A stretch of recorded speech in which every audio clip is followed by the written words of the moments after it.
चक्की आप देखेंगे तो इसमें चल अवस्था और अचल अवस्था दोनों हैं। तो साहिब ने उसी में दोहा बोल दिया, चलती चक्की देख के दिया कबीरा रोए, दो पाटों के बीच में साबुत बचा न कोई। कौन से दो पाट? अरे एक पाट धरती चले, एक चले आसमान, इन दोनों के बीच में पिस गया सकल जहान। अब पाट पाट सब कोई कहे, किल्ली कहे ना कोई, और जो किल्ली संग लाग रहा तो बाल न बांका होए। अब समझा रहे हैं कि चक्की तो चली रही है, युगों युगों से चल रही है, चलती जाएगी, ये रुकने वाली नहीं है। बताओ कौन से युग में मौत नहीं होती थी? सतयुग में मौतें हुई, त्रेता में हुई, द्वापर में, कलयुग में ही मौतें हुई, होती जाएंगी। ये खत्म होने वाला काम नहीं है, क्योंकि जो घड़ा बनेगा वो फूटेगा। ये घड़े हैं सब, मिट्टी के भांडे हैं, ये फूटेंगे एक दिन। तो चल अवस्था में चक्की में सब चल रहे हैं। अब चक्की में ही एक कील है जो अचल अवस्था में है, वो नहीं चलती, वो चक्की की कील अचल है। अब वो अचल क्या करेगी? जो दाना उस अचल के पास पहुंच जाएगा, वो चक्की सारी उम्र चलती रहे, सारी युगों युग चलती रहे, वो दाने को पीस नहीं सकती। बस यही है और कुछ नहीं है। कहते बुल्लिया रबदा की पाना, एथो पुटना एथे लाना। बुल्ले शाह कहते गुरुजी में परमात्मा को दाना उस अचल के पास पहुंच जाएगा, वो चक्की सारी उम्र चलती रहे, सारी युगों युग चलती रहे, वो दाने को पीस नहीं सकती। बस यही है और कुछ नहीं है। कहते बुल्लिया रबदा की पाना, एथो पुटना एथे लाना। बुल्ले शाह कहते गुरुजी मैं परमात्मा को पाना चाहता हूँ, अल्लाह को पाना चाहता हूँ। अल्लाह को क्या पाना है? वो जीरी चावल बो रहे थे, कह रहे इधरों पटना उथे लाना, इधर से उखाड़ा इधर लगा दिया, मिल गया अल्लाह। उसमें क्या है? कौन सी नमाजें, कौन से मस्जिदें, कौन से रोजे? तो क्या करना है? अचल से हटा के, अचल से हटा के अचल में लगा देना है, और कुछ नहीं करना है। यानी चल में क्या आता है? ये सारी संसार, ये सारी सृष्टि, ये सारी काया चल में आती है, चल रही है। सूरज चल रहा है, तारे चल रहे हैं, पूरी गैलेक्सी घूम रही है, सब कुछ चल रहा है। अचल क्या है? हे अर्जुन, आत्मा अचल है। आत्मा कभी नहीं चलती, आत्मा अखंड है, स्थिर है। और जो इस आत्मा में लीन हो जाएगा, जो इस आत्मा में तृप्त हो जाएगा, जो इस आत्मा में संतुष्ट हो जाएगा, जो इस आत्मा में रम जाएगा, वो भी अचल हो जाएगा। गरीबदास जी ने बोला वाणी में, सतगुरु के लक्षण कहूं, अचल विहंगम चाल। अरे कुछ भी नहीं करना, चिड़िया की तरह इधर से उड़े और सीधे उधर पहुंच जाओ।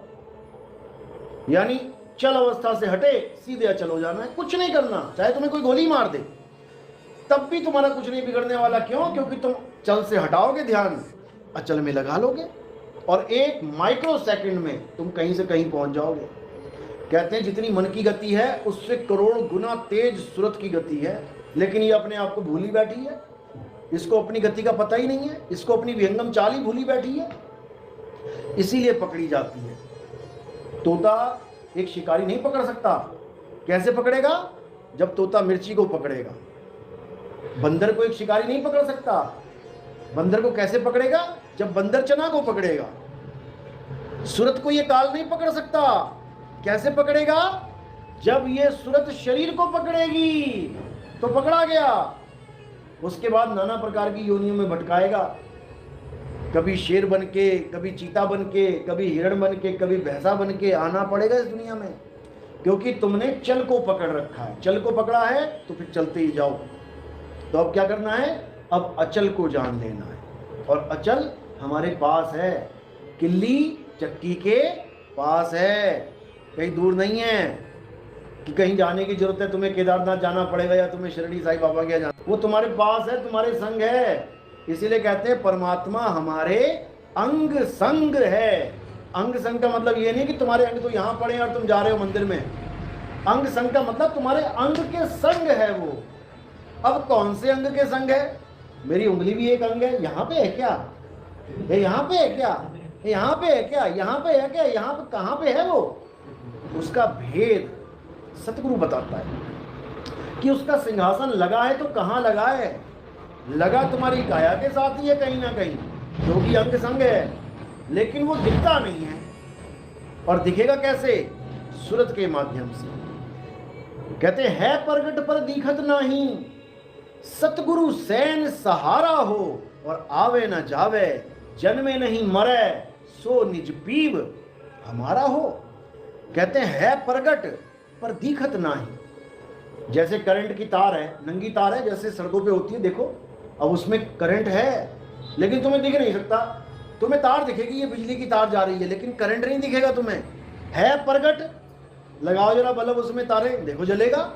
है प्रगट पर दिखत नहीं, और सतगुरु सैन सहारा हो। अब वहां तो तुमने बल्ब लगा दिया, जल गया, पता लग गया, अब यहां कैसे कौन सा बल्ब लगाओगे? यहां सैन से पकड़ा जाएगा, यानी उस ज्ञान को तुम सैन से पकड़ सकते हो। सैन यानी इशारा, सतगुरु इशारा करेंगे और विवेकी हंस अपने गुरु की सैन को पकड़ लेंगे। जैसे जमीन के ऊपर तुम खड़े हो और पानी ढूंढ रहे हो, अब गुरु क्या करेगा? गुरु तुम्हें इशारा करेगा, पूछोगे गुरुजी पानी कहाँ है? बस एक इशारे में काम बन गया कि अच्छा जमीन के नीचे है, खुदाई चालू कर और मिलेगा 100%। इसी को बोले हैं कि वस्तु कहीं और ढूंढे कहीं, और कैसे लागे हाथ, गुप्त वस्तु तब मिले भेदी लीजिए साथ। भेदी का मतलब होता है जो तुम्हें भेद बता दे, जो तुम्हें मंत्र जपवाए वो भेदी नहीं होता। हम कहते हैं ना यार इस आदमी का थोड़ा भेद बता यार मुझे, ये कैसा बंदा है, तो कोई मंत्र थोड़ी नहीं देगा वो तुम्हें कि जब इसको ओम नमः शिवाय ओम नमः शिवाय, वो तुम्हें भेद बताएगा इसके। अरे ये बड़ा खतरनाक है भाई, दूर रहना इससे। अरे ये बड़ा अच्छा आदमी है, इससे हमेशा मेलजोल बना के रखना, बड़ा काम का आदमी है। अब तुम्हें भेद पता लग गया उसका कि इसके साथ मैंने मेलजोल रखना है, उसके साथ मैंने दूर रहना है, यही भेद है। तो कहते हैं भेदी लीजिए साथ, भेदी लीना साथ में, और दीनी वस्तु लखाए। भेदी को पता है वस्तु कहाँ पड़ी है, वो तुम्हें सैन से बता देगा बेटा यहाँ है वो वस्तु और यही ध्यान रख अपना। तब तू चल यानी काया से हटके अचल यानी परमात्मा में स्थिर हो जाएगा। कहीं दूर जाने की जरूरत नहीं है, बस इतना सा खेल है, चल से अचल हो जाना, हो गई मुक्ति, और कुछ नहीं चाहिए। इसी को बोला है शब्द विहंगम चाल हमारी, यानी कि ध्यान भी कैसे करना है? विहंगम चाल से। ऐसे नहीं कि कोई कहे पहले 4 साल नाभि पे ध्यान लगा, फिर 5 साल हृदय पे ध्यान लगा, फिर कंठ पे ध्यान लगा, फिर आजा यहाँ पर, फिर आजा वहां पर। ये ध्यान नहीं है, ये विहंगम चाल नहीं है, मारे जाओगे, पकड़े जाओगे। कहते शब्द विहंगम चाल हमारी, और कहे कबीर सतगुर दे तारी, और खुले कपाट शब्द झनकारी, और पिंड यंड के पार सो देश हमारा है, और कर नैनो दीदार महल में प्यारा है। बिल्कुल इशारे इशारे में सारी कहानी सुलझा दी। कहते पहले तो विहंगम चाल समझ लो क्या है। विहंगम चाल है अपनी काया से ध्यान हटा के विदेह का ध्यान करना, यानी अचल का ध्यान करना, इस चल काया से अपना ध्यान हटा के। ये हो गया विहंगम चाल। शब्द विहंगम चाल हमारी, कहें कबीर सतगुर दे ताली। ताली कहाँ लगाते हैं? ताले में। ताला कहाँ लगाते हैं? दरवाजे में। इसका मतलब परमात्मा दरवाजे के ही पास है। अब ये नहीं कि उंगली के पास है कि घुटने के पास है, कि अब दरवाजे के पास है। अब दरवाजे ढूंढो तुम अपने अपने, कहाँ कहाँ पे हैं दरवाजे। अब उसी एक दरवाजा जो गुप्त दरवाजा है, ये उसी की बात चल रही है। कहते हैं कहें कबीर सतगुर दे तारी, खुले कपाट। अब दरवाजा खुलेगा। दरवाजा कौन सा खुलेगा? जो बंद हो वही तो खुलेगा। जो पहले से खुला वो क्या खुलेगा? तो जो खुला हुआ है वहां पे ध्यान नहीं लगाना, और जो बंद है वो खुलेगा। तो खुले कपाट तो क्या दिखेगा आगे? कोई आदमी खड़ा दिखेगा दाढ़ी मूंछों वाला? बिल्कुल नहीं। खुले कपाट शब्द झनकारी। ये शब्द है, यही है या रामानंद। अरे शब्द हमारा गुरु है और सदा हमारे संग, वो सदा हमारे संग है। बस उस दरवाजे का हमें ज्ञान नहीं मिल पा रहा है। कोई कहीं घुसा दे रहा है दरवाजे में, कोई किसी दरवाजे में घुसा दे रहा है, और जो असली दरवाजा है उस गुप्त दरवाजे को कोई भेद नहीं बता रहा। तो यही साई समझा रहे हैं कि 10वां द्वारा गुप्त है, अरे ब्रह्मरंध्र है ठौर, तहवा सुरती लिप्त करो और देह तजो फिर। और बिल्कुल इशारा, बिल्कुल खत्म ही कर दिया सारा काम काल भगवान का। लेकिन फिर भी कोई ना समझे तो उससे बेकार किस्मत इस दुनिया में किसी की नहीं है। इतना साहिब ने इतने इशारे किए, इतने इशारे किए, लेकिन समझने वाला समझ ही नहीं पाया। कहते इतना समझाया इस जीव को, इतना समझाया जीव को कि लेकिन इसका कल्याण बिना विवेक के हो ही नहीं पा रहा है। इसलिए साहिब ने कहा विवेक जगाओ, विवेकी बनो। पहले तो गुरु विवेकी बनाओ। केवल गुरु धारण करने से मुक्ति नहीं होती है, पहले तुम्हें विवेकी गुरु चाहिए, जो सत्य और असत्य का निर्णय करे, जो चल और अचल में निर्णय करे। अब तुम्हें श्वासों के साथ जोड़ दिया किसी ने, सोहंग जपो ओहंग सो। अरे भाई सांस तो चल रही है। जो चलने के चलती वस्तु के साथ जुड़ेगा वो अचल कैसे होगा? तुम ऐसे झूले में बैठ के, जो झूला चल रहा है, तुम अचल कैसे हो जाओगे? नहीं हो सकते। इसलिए साहिब ने सबसे पहले भेदी गुरु की यानी कि विवेकी गुरु की बात करी। कहते हैं गुरु मेरे सभी बड़े अपनी अपनी ठौर और शब्द विवेकी पारखी। गुरु मेरे सभी बड़े अपनी अपनी ठौर, शब्द विवेकी पारखी, सो माथे का मोर। सबसे पहले तो ये समझ लो कि गुरु विवेकी होना चाहिए। कोई कहे कि जी हमने कोई गुरु धारण कर लिया जी, अब चाहे वो नरक में ले जाए, हम नहीं छोड़ते, तो 100% नरक नहीं जाओगे। तो 100% नरक में जाओगे। अरे तुमने गुरु बनाया था नरक में जाने के लिए, इससे अच्छा ना भी बनाते तभी चले आते नरक में। गुरु से क्या बोलेगा? हाँ, कई लोग कहते हैं, डायलॉग मारते हैं पक्का दिखाने के लिए कि मैं तो इतना पक्का हूं कि मेरा गुरु नरक में चला गया तो मैं भी चला जाऊंगा। भाई वो बिना तेरे भी जाएगा और तू बिना उसके भी जाएगा, दोनों जाएंगे। गुरु और चेला रिश्ता है नरक से निकलने का, नरक में डालने का नहीं। तो साहिब यही समझा रहे हैं कि गुरु किया है देह का और सतगुरु चीना नहीं, भव सागर के जाल में फिर गोता काहीं। कहते हैं गुरु किया है देह का। गुरुजी कहाँ है? ये गुरुजी हैं हमारे, फोटो लटकी पड़ी है। गुरुजी लटके पड़े, तुम्हें भी लटका देंगे। ये जो लटके पड़े गुरुजी नहीं है, ये मिट्टी का पुतला है, उसकी फोटो खींच के लगा दी है। गुरु कौन है? गुरु शब्द है, शब्द गुरु है। और जब तक शब्द गुरु को नहीं जान लिया तब तक तुम लाखों गुरु बना लो, तुम्हारा कभी कल्याण नहीं हो सकता। क्योंकि तुम चमड़े को ही गुरु मान के बैठ गए, तुम मिट्टी के भांडे को गुरु मान के बैठ गए, और फूटेगा दबेगा मिट्टी में, तो जहां गुरु गया वहां चेला जाएगा। गुरु मरा तो चेला मरेगा। लाश लेके जा रहे हैं 4 लोग, कौन मर गया? अरे गुरुजी मर गए। हैं, गुरुजी मर गए, चेला कैसे बचेगा? इसलिए गुरु कभी नहीं मरता, गुरु कभी नहीं मरता। कहते देही को सतगुरु कहे, ये है धूधर ज्ञान, और 4 दाग आवे नहीं, और वाह को सतगुरु जान। दोनों का भेद बता दिया कि ठीक है तुम देही को गुरु मान बैठे हो, कोई बात नहीं, लेकिन सतगुरु को भी जान लो। देह 4 दाग में आती है, सतगुरु 4 दाग में नहीं आता।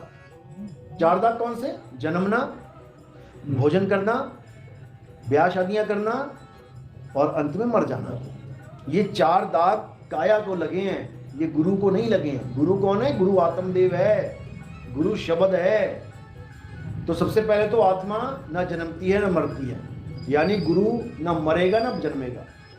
आत्मा कभी भोजन नहीं करती है, वो निराहार है, आत्मा कुछ नहीं खाती। और लोगों ने कबीर साहब को भी खाना खिला दिया, वो वाणी गा रहे हैं, कह रहे हैं गगन मंडल से उतरे साहिब सत्य कबीर, जलज माही पौड़न किए दोनों दीन के पीर। पानी से पैदा नहीं, श्वासा नहीं शरीर, और कछु आहार करते नहीं, अवा को नाम कबीर। उनको भी खाना खिला दिया लोगों ने। वो बता रहे हैं अपनी असलियत कि मैं आत्मा हूं, आत्मदेव हूं मैं। पानी से पैदा नहीं, पानी से कौन पैदा है? काया, मैं पैदा। श्वासा नहीं शरीर, श्वासा की वजह से क्या चल रहा है? शरीर। मैं नहीं चल रहा श्वासों की वजह से। अन्न आहार, कछु आहार करते नहीं, कौन कर रहा है? काया, मैं नहीं हूं काया। अवा को नाम कबीर, यानी आत्मा ही कबीर है। अरे कक्का केवल नाम है, और बब्बा ब्रह्म शरीर, और रारा सब में रम रहा। वा को नाम कबीर, तो वो आत्मा हम सब में रम रही है, सबकी काया आत्मा से चल रही है। बस आत्मा को जान लेना है।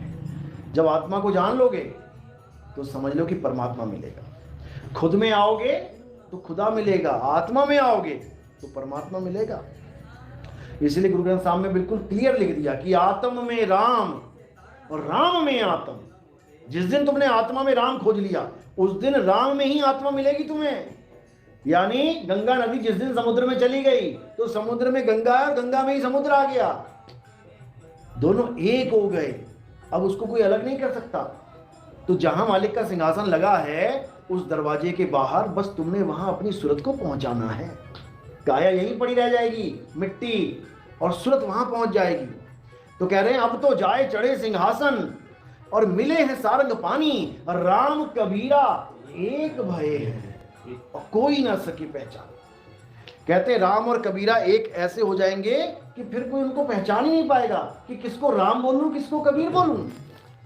इसी प्रकार हमारी भी वही अवस्था हो जाएगी, किसको मैं श्याम बोलूं किसको मैं राम बोलूं किसको मैं क्या बोलूं, वो सब एक ही हो जाएंगे, वो शब्द रूप ही हो जाएंगे हम सब। तो साहिब समझा रहे हैं शब्द हमारा तू शब्द का, सुन मत जा सरक, और जो चाहे निज रूप को शब्द ही ले परख। कहते शब्द हमारा, यानी अगर कोई मेरा रूप पूछे तो मेरा क्या रूप है, शब्द रूप, यानी शब्द हमारा रूप है, शब्द हमारा तू शब्द का, अरे तू भी शब्द स्वरूप है। सुन मत जा सरक, नहीं समझ में आएगा जल्दी, मैं शब्द कैसे हो सकता हूं, शब्द तो हिंदी के होते हैं, पंजाबी उर्दू के, मैं कैसे हो गया, नहीं समझ में आएगा। लेकिन सुन मत जा सरक, बैठा रहे, सरक मत जाना, उठ के मत चले जाना सत्संग में से, आज नहीं कल, कल नहीं परसों, परसों नहीं नरसों, कभी ना कभी तुम्हें शब्द का ज्ञान हो जाएगा। कहते करत करत अभ्यास ते जड़मत हो तो सुजान, और असर यावत जात ते सिलते पड़े निशान। बच्चा कोई कमजोर है, स्कूल में नहीं पढ़ पा रहा है, इसका मतलब ये नहीं कि वो घर बैठ जाए जाके नाम कटा के कि जी मेरे समझ में नहीं आता। अरे तू बैठ तो सही, 1 साल पढ़ा है तेरे पास, करत करत अभ्यास ते बार बार वही चीज सुनेगा, बार बार उसी को प्रैक्टिस करेगा, करते करते करते एकदम परफेक्ट हो जाएगा। तो और कुछ नहीं करना है, अपनी आत्मा को जानना है। जिसने आत्मा को छीन लिया उसने परमात्मा को छीन लिया। आत्मा और परमात्मा दो नहीं है, समझ लो एक ही है वो। इसलिए संतों ने बोला आत्मा सो परमात्मा, लेकिन लोग समझ ही नहीं पाए कि कौन सी आत्मा, वो अचल आत्मा की बात चल रही है। लोगों ने जीव आत्मा को समझ लिया, आत्मा सो परमात्मा, राम जी परमात्मा, कृष्ण जी परमात्मा, हनुमान जी परमात्मा। वो जीव को ही परमात्मा मान बैठे। जीव यानी जो सांस ले रहा है, जो चल रहा है, जो घूम रहा है, जो इस काया के बंधन में, बस वहां तक तुमने पहुंचना है सूरत के माध्यम से। इसमें 1 दिन 2 दिन 5 दिन का खेल नहीं है, ये उस सुई का खेल है। जो घंटे वाली सुई देखी ना, एक होती है सेकंड वाली, टक टक टक दिख रही है चलती, मिनट वाली भी देखोगे ना गौर से, वो भी दिखेगी हल्की सी हिलती हुई। तुम घंटे वाली सुई को देखना और तुम देखते रहना, तब भी तुम्हें नहीं दिखेगी। लेकिन तुम 15-20 मिनट के लिए, आधे घंटे, 1 घंटे 2 घंटे के लिए कहीं घूम के आओगे ना, जब देखोगे अरे तो 1 से 2 पे आ गई, चल रही है। तो ऐसी तुम्हारी भक्ति चल रही है। ये मत सोचना कि तुम्हारी भक्ति नहीं चल रही है। अगर तुम केवल चिंतन भी कर रहे हो ना कि अरे मेरा ध्यान क्यों नहीं लग रहा, मेरा ध्यान, ये भी भक्ति है। चिंता तो सतनाम की और न चितवे दास। सीता बैठी थी रावण के पास और सोच रही थी राम कब आएंगे, राम कब आएंगे, ये भी भक्ति है। राम को ही याद कर रही है वो ये नहीं कह रही है आज शाम को रावण क्या देगा खाने के लिए, आज दोपहर को कौन से फल देगा, ये नहीं है, ये नहीं है भक्ति। भक्ति सतनाम की है। भले तुम ये सोच रहे हो मेरा ध्यान क्यों नहीं लग रहा, क्यों नहीं, ये और पक्के हो रहे हो तुम, ये तुम्हारा और कहते ना तेल गर्म हो रहा है। एकदम नहीं दिखेगा, एकदम तुम तेल रख दो गैस पे, उंगली डाल दो उसी वक्त, नहीं है नहीं है नहीं है नहीं है, धीरे धीरे धीरे धीरे धीरे गर्माहट लगने लग जाएगी। अरे हाँ भाई हो रहा है, धीरे धीरे हो रहा है ये, और एकदम नहीं होगा। तो धीरे धीरे रे मना, धीरे सब कुछ होए, और माली सींचे 100 घड़ा, और ऋतु आए फलो। तो वो 100 घड़े में टाइम लगेगा भाई, लेकिन अटल होके भक्ति करते रहना। और ये मत समझना कि अरे अभी नहीं हो रहा तो अंत में क्या होगा। ये 1 माइक्रो सेकंड का काम है, 1 माइक्रो सेकंड का काम है। जैसे सपने में तुम्हारे ऊपर शेर ने छलांग मारी, आज तक पकड़ पाए। साहिब कह रहे हैं, कह रहे मुझको कहाँ ढूंढे रे बंदे, मैं तो तेरे पास में, और खोजी होए तुरंत मिल जाऊं एक पल की तलाश में। और कहें कबीर सुनो भाई साधो, मैं तो हूं विश्वास में। कहते हैं 1 पल की बात है, इधर से चल से 1 पल में अचल हो जाएगा तू, 1 पल में। लेकिन कौन, जिसको मेरे पे पूरा विश्वास है कि मेरे गुरु तारेंगे, वो तारणहार हैं। कहते हैं उसके लिए मृत्यु नाम की कोई चीज नहीं है, उसको मौत का कोई भय नहीं है। वो तो पहले से ही मरने के लिए तैयार बैठा, गुरुजी ले जाओ, गुरुजी निकालो इस काया से, मेरी सुरता को, वो पहले से तैयार बैठा, उसको मौत क्या मारेगी। तो बात इतनी सी है।